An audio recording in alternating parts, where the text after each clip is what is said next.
Qué bueno es iniciar semana en la casa de Dios, ¿cierto? Bueno, me alegra mucho que hoy estemos aquí celebrando, recordando ese gran homenaje, ese gran acto que Dios hizo hace muchos años por ti y por mí. Salmos, vamos al libro de Salmos, por favor. Salmos, capítulo 107. Salmos, capítulo 107. Vamos a leer el verso 7, por favor. Salmos, capítulo 107, verso 7. ¿Listo? ¿Estamos? Salmos 107, 7. Dice así la palabra de Dios: los dirigió por camino derecho.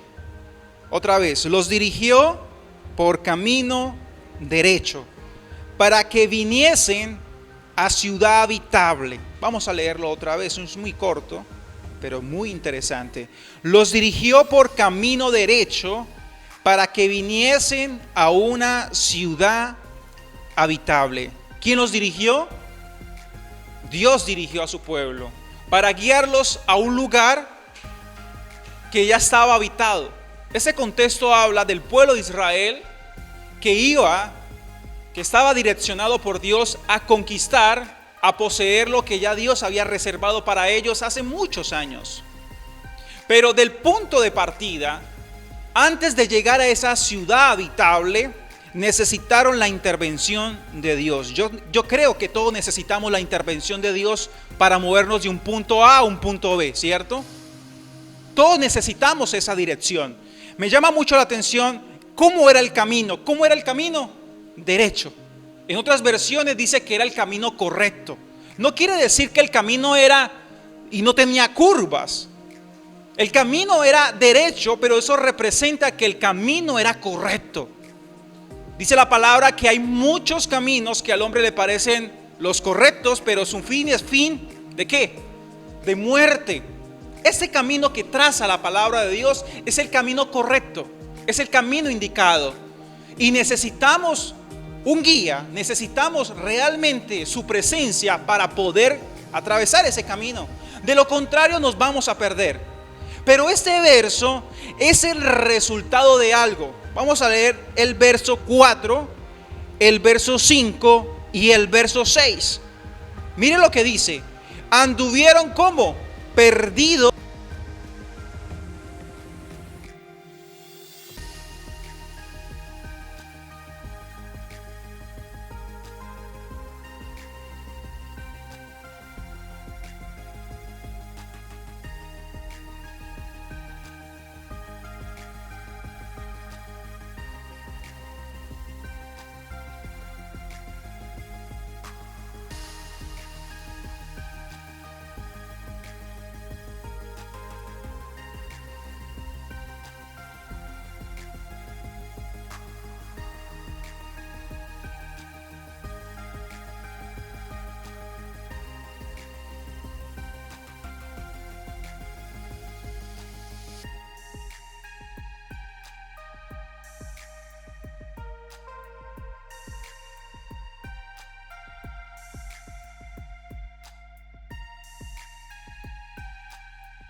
De pronto se siente perdida, que no sabe hacia dónde ir, que de pronto quebró su empresa, su hogar, etcétera.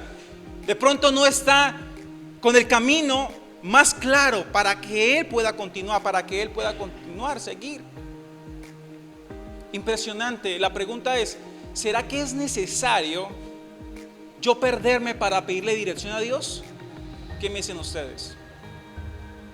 ¿Será que es necesario yo perderme para pedirle dirección a Dios? Porque habitualmente nosotros somos así. Nosotros pensamos que conocemos el camino y comenzamos a andar en ello, pero cuando nos sentimos perdidos, ahí sí le pedimos dirección a Dios. Ahí sí le pedimos dirección a Dios. Mire que ellos estaban ¿cómo? Estaban perdidos por el desierto, por la soledad, sin camino. Sin camino. Estaban perdidos y necesitaban la intervención de Dios. Hay mucha gente que en este año, que en este momento, a la fecha, está perdida. Usted le pregunta, ¿qué van a hacer para el próximo año? ¿Qué piensa hacer con su vida? ¿Qué le contesta? Yo no sé. Yo no sé el otro año qué va a pasar. Hoy, toda esta situación que estamos viviendo por causa de lo que el mundo entero está pasando, y realmente si usted me pregunta hoy a mí, no sé qué va a pasar mañana, no sé qué va a pasar el otro año, que ya estamos terminando. No sé qué va a pasar, ¿cierto? Diga dirigir. Necesitamos que alguien nos dirija, iglesia. Nosotros no podemos improvisar. Nosotros necesitamos ir por el camino derecho. No hay otro camino. Hay un solo camino y es el correcto. Y ese camino solamente lo conoce el guía, nadie más. Solamente lo conoce nuestro Señor. Tremendo. Ahora yo quiero que vayamos al libro de Esdras, por favor. Esdras. Porque aquí en Esdras también hay un camino derecho. Pero acá hay una gran diferencia a lo que dice Salmos. Libro de Esdras, capítulo 8, versículo 21. Vamos a leerlo hasta el versículo 23. Esdras, capítulo 8, versículo 21 hasta el versículo 23. Dice así la palabra de Dios. ¿Estamos ahí, iglesia? Esdras capítulo 8, verso 21 hasta el verso 23. Dice así: y publiqué ayuno allí junto al río Ahava para afligirnos delante de nuestro Dios. Aquí dice algo muy interesante: para solicitar de Él camino derecho para nosotros, para nuestros niños y para todos nuestros bienes. Versículo 22. Porque tuve vergüenza de pedir al rey tropa y gente de a caballo que nos defendiese del enemigo en el camino, porque habíamos hablado al rey diciendo: la mano de nuestro Dios es para bien sobre todos los que le buscan, mas su poder y su furor contra todos los que le abandonan. Verso 23. Ayunamos pues y pedimos a nuestro Dios sobre esto, y Él nos fue propicio. ¿Qué diferencia hay de este pasaje al de Salmos? Al que en el Salmos ellos ya estaban perdidos. Ellos ya estaban perdidos y también estaban hambrientos. No tenían esperanza, dicen que no tenían camino. En Salmos dice esto, pero en Esdras, antes de ellos partir, antes de ellos salir, pidieron camino derecho a Dios. Y yo quiero decirle que antes que usted parta, antes que usted se proyecte, hay que pedirle camino derecho a nuestro Dios. Aló. No hay que pedirle camino derecho cuando usted esté perdido. No podemos hacer. Y quiero enfatizarme porque mire el contexto de esta historia. Israel llevaba 70 años en Babilonia, cautiva. Era parte de un proceso de aprendizaje. 70 años. Y se cumplió el tiempo que habló Jeremías. Se cumplió aquel tiempo. Y el pueblo regresó. El primer regreso fue con Zorobabel. Zorobabel Dios lo usa y él regresa. Usted lo puede encontrar en los primeros capítulos del libro de Esdras. Pero después de 70 años aproximadamente, viene otro grupo que regresa a Jerusalén. Y yo estoy hablando que de ir a Babilonia, donde ellos estaban, a Jerusalén, eso no quedaba a la vuelta de la esquina. Aproximadamente, para tener una idea, es como que usted comience a caminar desde el Amazonas hasta Cúcuta, para más o menos usted se haga una idea de cómo era el camino. Y yo no hablo que en avión o de pronto en bus, no, a pie. Aló, yo no sé si cuántas veces usted se ha echado esas caminatas. ¿Ah? Desde el Amazonas hasta Cúcuta, el recorrido en kilómetros aproximadamente de una nación donde se encontraba la otra nación. Zorobabel fue el primero, Esdras era el segundo. Esdras regresa y después pasaron 20 años y regresó Nehemías. Ese fue el último que regresó, Nehemías. Cada uno tenía una función específica en su retorno, en su regreso. Jerusalén había sido destruida, Jerusalén había sido incendiada, los muros habían sido derribados, las casas, todo estaba destruido. Y el primero en regresar fue Zorobabel. No sé si a usted le ha pasado, yo un día lo enseñaba, que usted va caminando y usted tiene tiempo que no pasa por un lugar y usted dice, uy, acá cómo cambió esto. ¿Sí le ha pasado? Usted dice, uy, cómo cambió eso. Uy, el vecino tiene como platica, ¿eh? Prosperó, usted se da cuenta que el vecino vendió, que colocaron un supermercado. Así me pasó. Cuando regresamos aquí, usted dirá, bueno, ¿acá qué pasó? ¿Ah? ¿Dónde quedaba el cuarto? ¿Dónde quedaba el baño? ¿Dónde quedaba? El tiempo va pasando y va pasando las cosas. Y a veces nosotros pensamos que porque de pronto tenemos una idea, tenemos un conocimiento, a veces pensamos que esa idea o ese conocimiento es suficiente para comenzar a emprender un camino.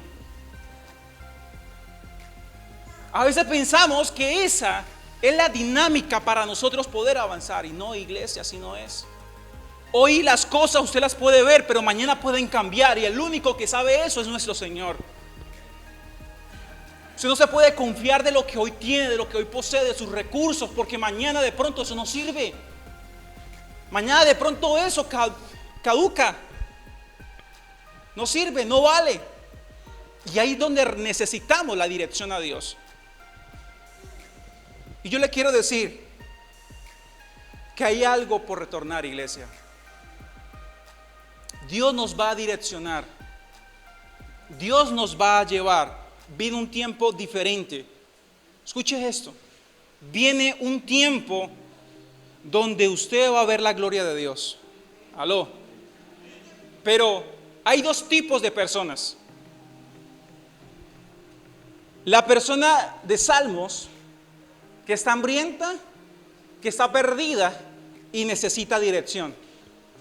Y hay muchos hoy que congregan y que también van a escuchar esa enseñanza, que necesitan ese camino derecho, porque se le torció. No encuentran camino ahora y necesitan ese camino. Pero hay otros, como Esdras, que también Dios los va a direccionar por camino derecho. ¿Cuál es la diferencia del uno al otro? La diferencia es que el otro estaba perdido y el otro no estaba perdido. Yo le quiero decir que Dios le va a mostrar camino a muchos que están perdidos, pero le va a mostrar camino a otros que saben a dónde están, pero necesitan saber hacia dónde Dios los va a llevar. Amén. Dos grupos. Y el tercer grupo pues podemos decir que hay gente que se siente perdida y por pena, por vergüenza, por el qué dirán, prefiere seguir avanzando así. Sí, así pasa. Hay gente que está perdida y no es consciente, o sí de pronto sí es consciente, pero le da como vergüenza decir que está perdida. Se le desvió el matrimonio, se le desviaron las finanzas, se le está desviando el hijo y le está costando decir que se le ha desviado las cosas, se le ha costado. Bien, ahora, tres cosas yo quiero resaltar del libro de Esdras. Esdras era un erudito, era un escriba. Esdras era un erudito, era un escriba. Y le llegó el tiempo para que Esdras regresara a construir, a continuar lo que Zorobabel había hecho. Hay tres cosas que van a retornar a lo nuevo de Dios. Y es muy importante que hoy usted la sepa y que yo también. Porque de allí usted va a planificar ese camino que el Señor va a trazar para nosotros. ¿Quién fue los grupos? ¿Quién fue el grupo que bajó con Esdras? Diga, el primer grupo son personas responsables. Diga, gente responsable. Ese es el primer grupo que va a avanzar en el camino derecho. Gente responsable. ¿Responsable de qué, Anderson? Dice, Y publiqué ayuno allí junto al río Ahava para afligirnos delante de nuestro Dios, para solicitar de él camino derecho para nosotros. Ahí está, ese es el primer grupo, nosotros. Ese nosotros está reuniendo personas, pero ¿qué tipo de personas? Está en Esdras capítulo 8, versículo 1, dice: estos son los jefes de las casas paternas y la genealogía de aquellos que subieron conmigo de Babilonia, reinado del rey Atarjerjes. ¿Quién fue el primer grupo que acompañó a Esdras? Dice que los jefes de las casas paternas. Eso representa a aquellos que llevaban y tenían una responsabilidad de hacer familia. Dios quiere llevar a la familia a otro nivel. Dios quiere llevar a la familia a otro nivel y va a tomar las cabezas. Las cabezas. Esdras no tomó cualquier persona, las cabezas de las casas paternas. Y mire el otro grupo que también va en ese primero de la responsabilidad. Leamos el versículo 20. Y de los sirvientes del templo, a quienes David con los príncipes puso para ministerio de los levitas, 220 sirvientes del templo, todos los cuales fueron designados por sus nombres. Entre los responsables están los jefes de las casas paternas y los levitas. Interesante, ¿cierto? ¿Y por qué era necesario que regresaran los jefes de las casas paternas y los levitas? ¿Por qué? ¿Sabe por qué fue necesario? Porque en Jerusalén se había perdido la identidad. En el reinado o en el retorno de Zorobabel, el pueblo se había mezclado, se había perdido la identidad. Usted sabe que el judío guarda mucho el apellido. ¿Aló? El judío guarda mucho la genealogía. Pero en Jerusalén ya no se conocía quién era aquello. Había un sancocho. Todo estaba revuelto. ¿Sí? Y eso es tremendo, porque al no ver identidad, pues las personas van a optar lo que hace Julanito, lo que hace Julanita, y se había perdido lo que representa la familia. Si usted se pone a leer el libro de Esdras, habían contraído matrimonios ilícitamente, estaban haciendo las cosas mal, porque se había perdido el horizonte. Se había perdido la guía. Y yo creo indudablemente que Dios está levantando familias de ejemplo. Familias que den ejemplo, que enseñe realmente qué es lo que representa el hombre, que enseñe realmente qué es lo que representa una mujer, qué representan los hijos. Y esa era la primera tanda que necesitaba bajar con Esdras, la representación familiar. Lo que va a pasar al otro lado es lo que vale, lo que Dios quiere, y el sueño de Dios siempre ha sido que es la familia, el diseño original de la familia. Se había perdido en Jerusalén, pero Esdras llevaba una comitiva con ejemplo, con testimonio de cómo se representaba la familia. Y no solamente eso, bajaba con un grupo de levitas, bajaba con un grupo de servidores, de aquellos que servían al templo, porque esa era la otra. Los que estaban en el templo actualmente sirviendo a Dios en Jerusalén estaban haciendo las cosas mal. También se había perdido la verdadera adoración a Dios. Indudablemente creo que después de todo lo que estamos viviendo, Dios va a levantar una iglesia con identidad. Una iglesia, pero mire qué interesante que primero escoge la familia y después escoge a los levitas. Dios, el énfasis de Dios siempre ha sido la familia. Siempre ese ha sido el énfasis de Dios, la familia, y después el ministerio. De lo que representa servir a Dios. Interesante, ¿cierto? Ese fue el primer grupo, responsabilidad. Aquellos que debían llevar una identidad a Jerusalén. Ahora el segundo grupo, ¿quién fueron? Nuestros niños. Diga, niños. Doy gloria a Dios porque la iglesia siempre ha contado con niños. A veces dan un poquito como de piedra, ¿cierto? Como así, Anderson. ¿Se acuerda de ese momento donde Jesús está hablando, predicando y se acerca a los niños y los discípulos, váyanse? ¿Ah? Y Jesús, ¿qué dijo? Dejad que los niños vengan a mí, porque de ellos porque de tales ellos el reino de los cielos. ¿Qué podemos aprender de este verso de los niños? Creo que Dios también está trabajando con esa generación. Dios no va a descuidar esa generación de los niños. De pronto hoy los niños se deben acostumbrar o querer el mundo enseñarle cosas, principios, pero esos niños al lado de Esdras no iban a perder ese camino. La palabra de Dios dice: instruye al niño en su camino, que cuando fuese viejo no se apartará de él.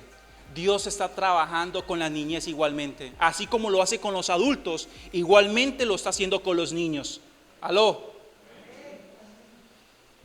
Mire, cuando yo llegué a este momento de los niños, yo me hice una pregunta: ¿y los ancianos? Recuerda que era un camino largo. ¿Y los ancianos? ¿Por qué no lo echaron ahí? ¿Los ancianos dónde quedaron? Mire, iglesia, y yo quiero hablar de este punto espiritualmente. Creo que lo viejo no puede pasar, nuestra forma vieja, porque cuando hablamos de un anciano estamos hablando de algo que de pronto está desgastado, de algo que de pronto ya representa un ciclo pasado, un ciclo que de pronto ya venció. Pero yo no quiero decir que yo tengo esta edad, entonces a mí me consideran que ya estoy de tercera edad. No, yo no estoy hablando de ellos, yo estoy hablando de la forma de pensar. Hay gente muy joven, pero tiene unos pensamientos que dicen: no, yo no logré nada, yo no voy a conseguir nada, yo ya hice lo que hice. ¿Y cuántos años tiene? Tiene como 30 años y ya se siente que está perdiendo. Yo no estoy hablando de ese tipo de personas físicamente, yo estoy hablando de la mentalidad. Recuerde, Nicodemo fue una persona que se acerca a Jesús. Él era muy erudito, era muy conocedor. Y Nicodemo le pregunta: Señor, ¿qué haré? ¿Qué haré para ver? ¿Qué hago? Y el Señor dice: debes nacer de nuevo, ¿cierto? Para que puedas ver el reino de los cielos. Y él comenzó a pensar. Era un erudito, era un maestro, era una persona preparada en la tarea. Y él dijo: pero ¿cómo voy a volver yo al vientre de mi madre? ¿Cómo va a ser ese proceso? No sabía lo que representaba nacer de nuevo. Esa mentalidad, esa forma de pensar es la que no va a avanzar, iglesia. Hay gente queriendo avanzar en lo nuevo de Dios, pero tiene una mentalidad vieja. Tiene todavía algo que no se ha renovado en ellos. Y eso puede impedir esas nuevas generaciones.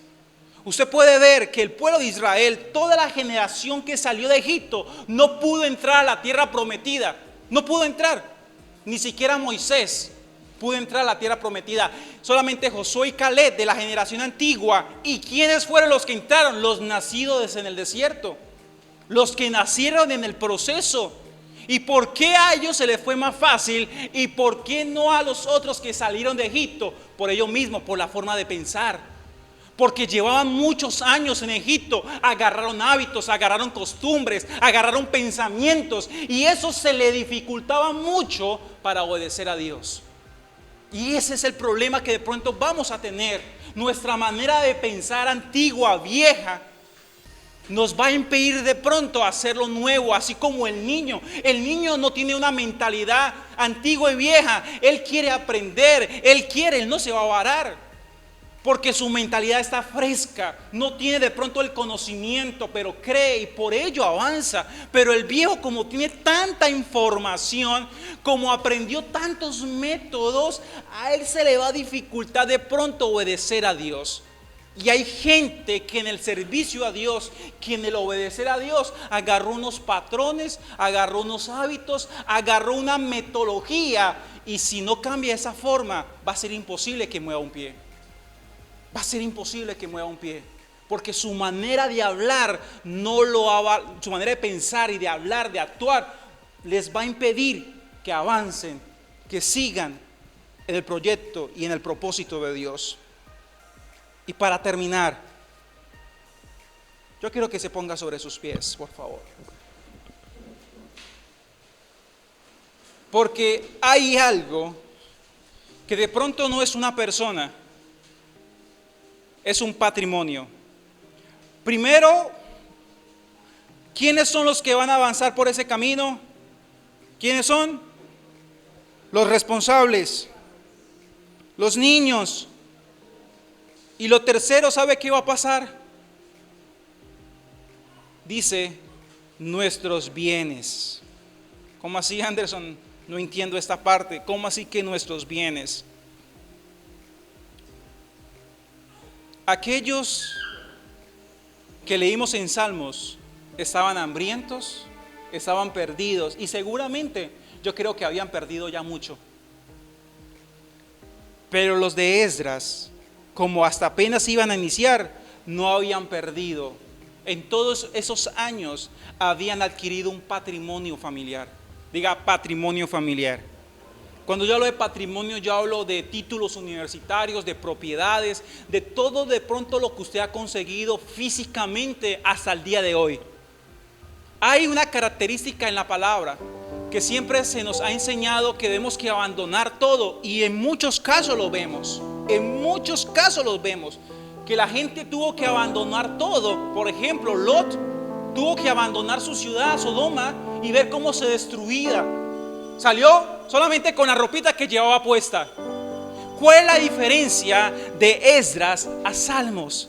Que los de Salmos de pronto habían perdido todo porque ellos improvisaron en el camino. Y hay gente que de pronto ha perdido mucho porque se la pasa improvisando. Se la pasa haciendo lo que no debe hacer en este camino. Pero la comparación de Esdras son aquellos que han mantenido, que han guardado, que han sido buenos administradores. Y yo te digo algo, todo lo que has conseguido hasta el día de hoy, tú lo vas a necesitar en el camino que viene. Aló. Todo lo que has conseguido de parte de Dios, y cuando yo hablo de todo, es todo lo que tú has conseguido físicamente, porque a Dios también le interesan nuestras posesiones. Y mire, y no se nos ha enseñado esto. Se nos ha enseñado que el ayuno es algo espiritual para romper, y eso está bien. Pero aquí vemos y leemos que Esdras ayunó por algo físico, por algo material, y no está mal presentar un ayuno de estos ante Dios, porque tus posesiones a Dios le importa igual. El mundo de pronto que hemos predicado, de pronto huimos a la manera o a pensar materialmente. Pero en este versículo de Esdras, Dios, y Esdras igual, le da una importancia a ello. Y lo que has conseguido hasta el día de hoy, iglesia, lo que has logrado hasta el día de hoy, lo vas a utilizar en el camino que viene. Lo vas a utilizar en el camino que viene. Pero tanto niños, tanto los responsables y tanto las cosas o las propiedades necesitan protección, ¿cierto? El camino era largo. El camino era muy largo, y en el camino podían aparecer ladrones, podían aparecer circunstancias difíciles. Pero mire lo que dice de versículo 22, cuando ellos decidieron partir. Tuve vergüenza de pedir al rey tropa y gente de a caballo que nos defendiese del enemigo en el camino, porque habíamos hablado al rey diciendo: la mano de nuestro Dios es para bien sobre todos los que le buscan. Yo te quiero decir lo siguiente: en este camino el Señor va a ser tu protector. El Señor va a ser nuestro ángel. Él tenía la posibilidad de pedir guardaespaldas, porque el rey le había concedido y le había dado el permiso para él regresar a Jerusalén. El rey lo había hecho. Pero dice que él le dio vergüenza. Y yo quiero tocar esto para orar y terminar y pasar a ministrar la palabra, la Santa Cena. Mire, cuando nosotros predicamos de un Dios grande, cuando nosotros testificamos que nuestro Dios es poderoso, pero pedimos ayuda antes de mover un pie, estamos predicando mal. A Esdras le daba vergüenza pedirle ayuda al hombre. Yo te quiero decir, hay que comenzar a creer en este tiempo nuevo a lo que Dios ha hablado de nosotros, a lo que Dios representa como persona, como rey. Porque es que somos especialistas para hablar y predicar de Dios, pero cuando termina el culto todavía seguimos confiando en el hombre. Y quiero tocar este punto, solamente un ejemplo. Hablamos desde el altar que Dios es sanador, hablamos del altar que Dios restaura, que Dios levanta, pero cuando salimos de culto pedimos una pastilla para el dolor. A Ezra le daba vergüenza actuar así. A Ezra le daba vergüenza no tomar por serio la palabra de Dios. A él le daba vergüenza, y a nosotros nos debe dar vergüenza que predicamos de fe pero no vivimos de fe. Aló, no debe dar vergüenza. Yo prefiero decirle: Señor, prefiero morirme con el dolor, perdóname, pero esta es mi fe. A mí me daría vergüenza predicar de un Dios que sana, pero pegado a una caja de pastillas para poder vivir o para poder dormir. Me haría vergüenza. Entonces, ¿qué tipo de Dios yo estoy predicando? ¿Qué tipo de Dios yo estoy testificando? Ezra dijo: Dios es nuestro amparo, nuestra fortaleza. Dios es nuestro protector. Tengo la posibilidad que el rey me dé una tropa para que me siga guardando. Ahí van niños, ahí van propiedades, ahí van las personas que iban a ser responsables. Pero Ezra dijo: yo creo a lo que Dios representa para mí, yo lo creo. Y yo voy a avanzar este camino. Mira, iglesia, habrá momentos donde el hombre te va a ayudar, donde de pronto tú vas a hacer algo por Dios que te direcciona. Pero en el orden de Dios, en el orden de Dios y en la lógica de Dios, hay que hacer las cosas por fe. Hay que creer a lo que Dios dijo de su palabra, hecho a nosotros. Ya le daba vergüenza pedirle tropas al rey. A usted le debe dar vergüenza cuando pone su confianza en el hombre y no en el Dios que usted predica. Aló. A él le daba vergüenza porque él tenía sentido de pertenencia. Él tenía sentido de pertenencia de lo que había hablado, de lo que había predicado. Tengamos sentido de pertenencia, iglesia. Nosotros no necesitamos mover un pie para que el hombre nos vea la aprobación y avanzar. Nosotros solamente necesitamos que Dios vaya con nosotros y nos dé camino derecho. Y ya no más. Y ya no más. Impresionante, ¿eh? Y alguien dirá: ¿será que él no sentiría miedo? Claro que él sintió miedo, pero el Señor iba con él. Yo te quiero decir, a pesar que no sientas de pronto una protección físicamente, un respaldo físico, pero si el Señor va contigo, es lo que tú y yo necesitamos para poder llegar. Para poder llegar. Yo quiero que me acompañen para ministrar, por favor, la Santa Cena. En el versículo dice la palabra: ayunamos pues y pedimos a nuestro Dios sobre esto, y Él nos fue propicio. Dios fue propicio. Pueden pasar. Gracias, mis hermanas.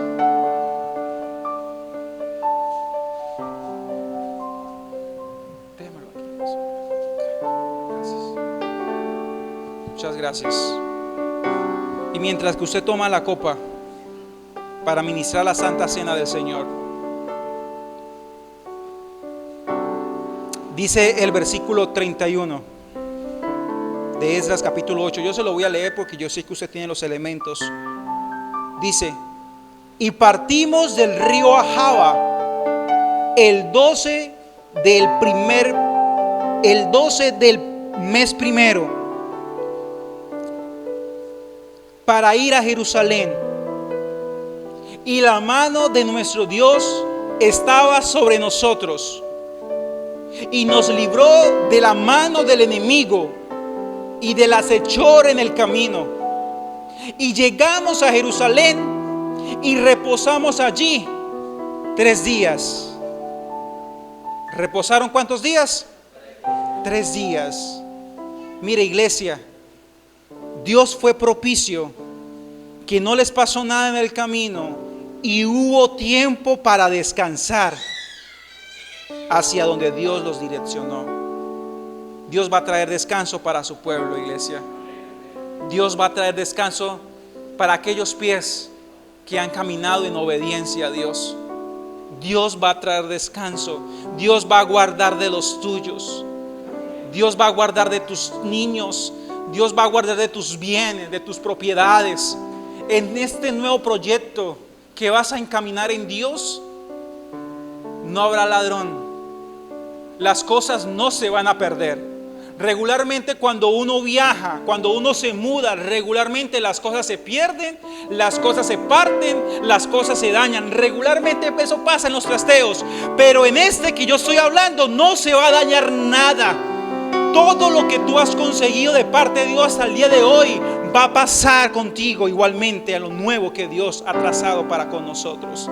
Nada se va a perder, nada se va a dañar.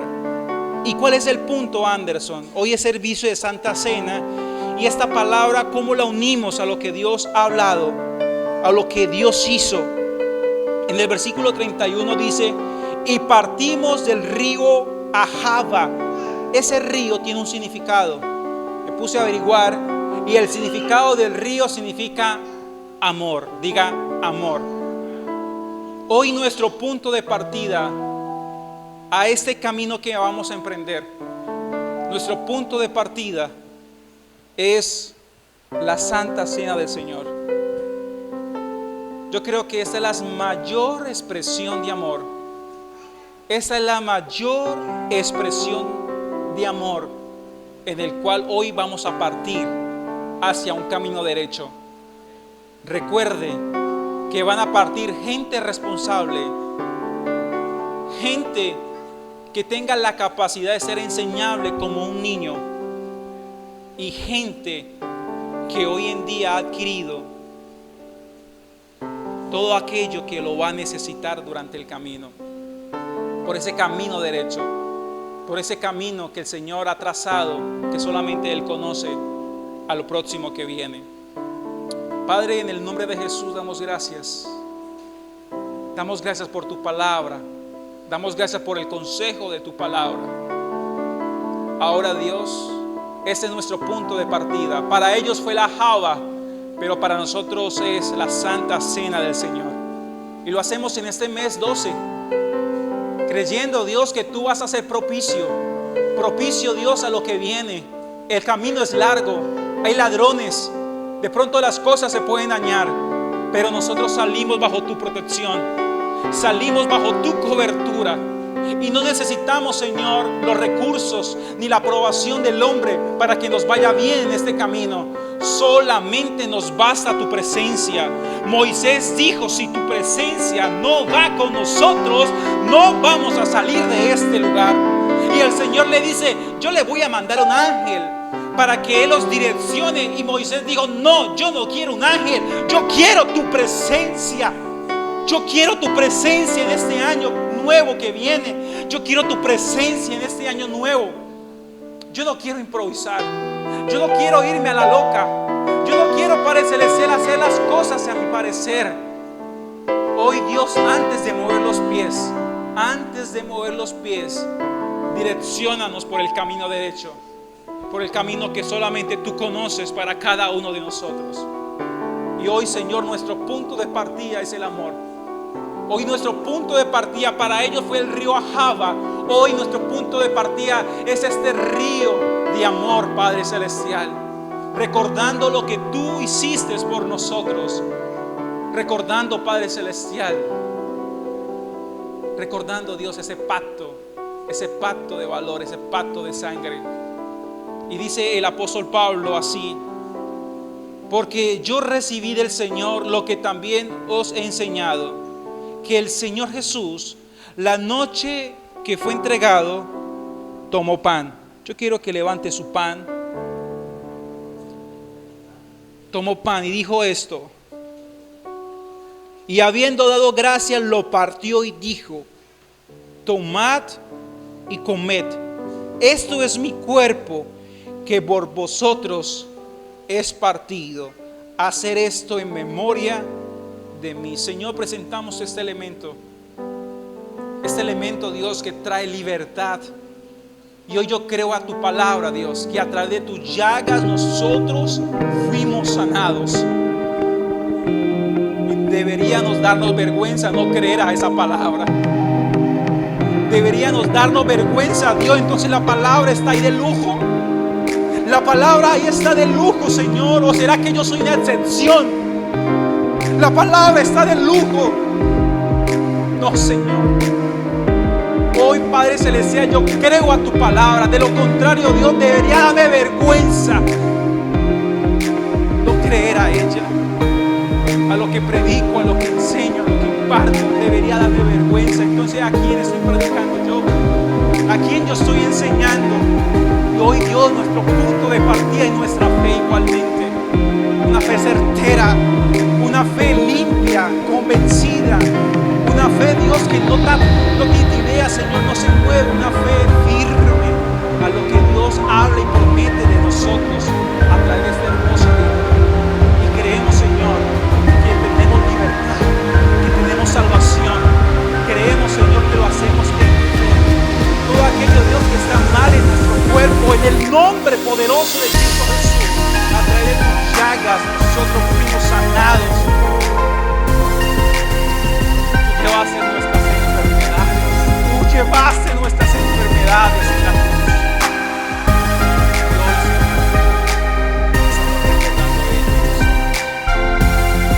Gracias, Padre. El pan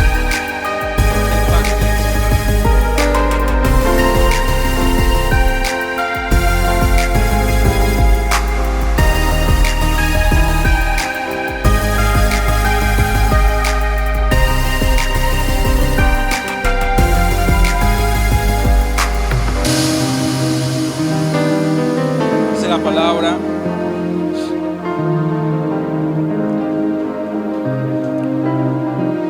Asimismo tomó también la copa después de haber cenado, diciendo: esta copa es el nuevo pacto en mi sangre.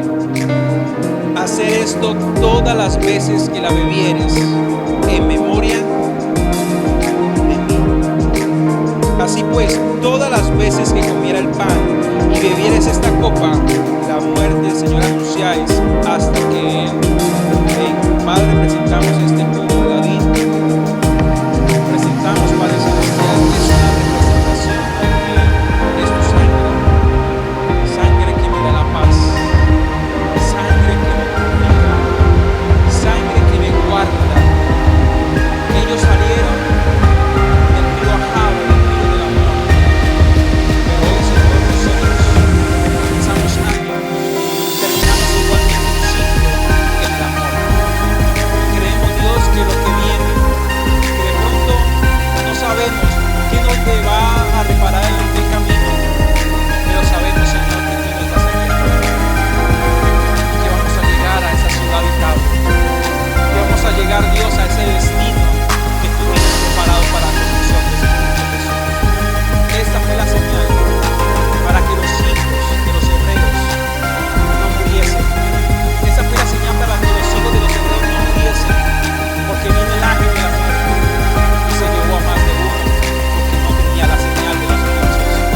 Pero hoy, Señor, esta sangre guarda tu pueblo, guarda tu iglesia de la muerte, guarda la iglesia, Dios, de ser visitados por ese espíritu de muerte, porque es una sangre que trae paz, que trae protección. Y hoy, Señor, está en nuestro corazón y partimos de allí, papá. Gracias, Señor. Puede tomar del jugo de David, iglesia.